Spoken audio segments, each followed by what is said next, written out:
Just before dawn on December 7, 1941, the sky over Hawaii turned red.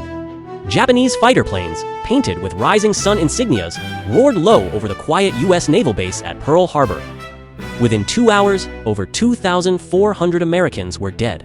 And most of the U.S. Pacific Fleet was either sunk or burning. Battleships cracked in half. Smoke stung the air. Oil blazed on the water. It was a scene of sudden violence. But for Japan's leaders, it was not madness, it was a gamble.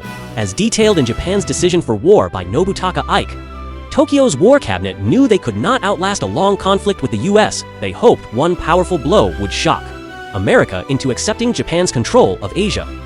Japan had just 6 months of oil left. Striking first, they believed, might buy time. To seize Southeast Asia's oil and force a peace deal, the attack's mastermind, Admiral Isoroku Yamamoto, had deep doubts.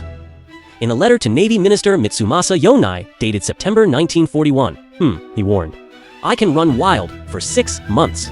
After that, I cannot promise success." Yet Yamamoto still drew up the plan.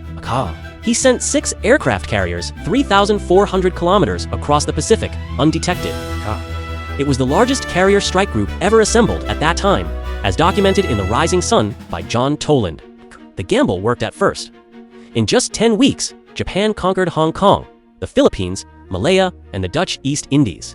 They seized more land and oil than anyone thought possible. Children waved paper flags in Tokyo as parades filled the streets. But behind the cheering was fear. American factories had not yet begun. Once they did, Japan's hope of a short war would vanish. By May 1942, U.S. carrier forces struck back at the Battle of Coral Sea. 1 month later, Japan lost 4 carriers at Midway. They never again held the upper hand.